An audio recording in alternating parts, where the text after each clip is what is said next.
Basta Bareta. Nakareport tulos sa radyo, periodiko. Hear and Review. Year 7. Pagbabalik tanaw sa pinakamalalaking balita, nagbabagang impormasyon sa nakalipas isang taon sa Island Province of Catanduanes, Philippines. Sinubaybayan, tinutukan at pinandayan mula sa Bicol Periodico at Radyo Periodico News and Information Center. Periodico, Hear and Review. Year 7. Narito ang mga malalaking kaganapan sa buwan ng Marso. Buwan ng Marso nang tawagin ng tagapagsalita ni Congressman Leo Rodriguez na si Attorney Pusoy Sarmiento na ignorante sa batas ang kampo ni Attorney Oliver Rodulfo matapos nitong ihayag ang planong recall election laban sa Solon. Ayon kay Sarmiento, hindi sakop ng recall move ang kongresista dahil sa saitong national official at hindi local official. Ito ay batay sa nakasaad sa Local Government Code of 1991. Anya, naging reckless di umano si Rodulfo sa mga binitawan nitong salita. Matatanda nga noong Pebrero ay nagkasagutan din ang dalawa dahil naman sa issue ng bidding. Bumida rin ang mga kampanya kontra droga sa buwang ito. Sa panayam ng Bicol Periodico kay Regional Director Edgar Hubay ng Philippine Drug Enforcement Agency, sinabi nito na malaki ang posibilidad na may deklarang drug clear ang lalawigan ng Catanduanes. Ayon kumano kay Hubay, sa 315 barangay na bumubuo sa Catanduanes ay siyam na lamang ang natitirang under validation. Anya, kung makakapasa ang mga ito ay opisyal nang may dedeklara na drug cleared ang Catanduanes. Patunay din na sang-ayon ang ating mga kababayan sa hangaring ito ng PIDEA matapos dagsain ang BIDA program sa isla ng Catanduanes ng mahigit 2,000 katao.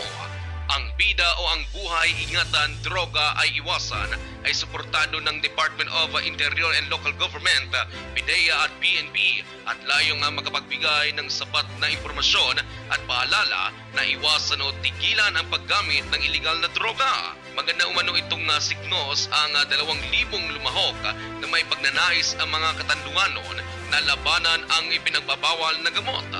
Marso rin na magkaroon ng bagong Chief of Police ang lokal na gobyerno ng Bato. Ito ay si Police Captain Francis Titapo na dati nang naging hepe ng munisipyo noong 2021. Sa larangan naman ng pagandaan o mga pageant, naglaan ang sangguniang bayan ng 80,000 piso para sa pambato ng lalawigan sa Binibining Pilipinas na si Candy Tanael Vollinger. Si Vollinger ay tubong bato at naging mutya ng Virac noong taong 2010.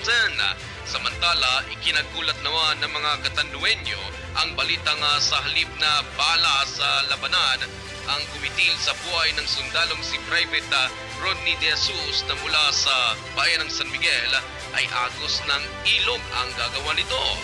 Ayon sa investigasyon, nangyari ang insidente matapos tumawid ang 26 anyos na biktima ang mga kasama nito sa ilog upang kumuha ng kulay.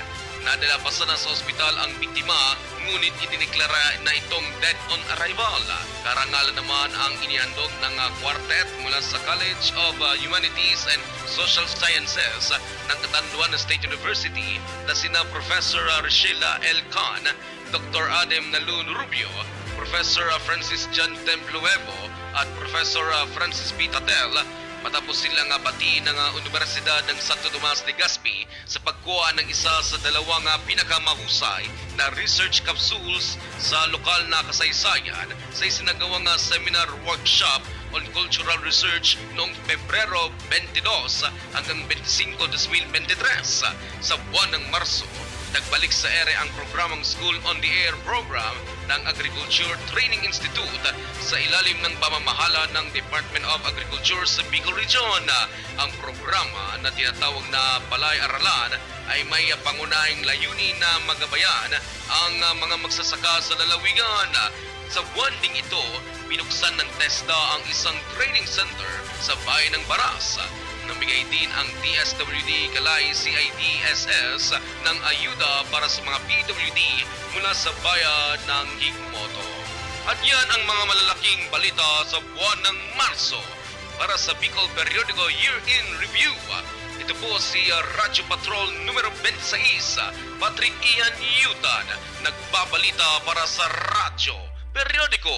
Periodico Year in Review. Year 7.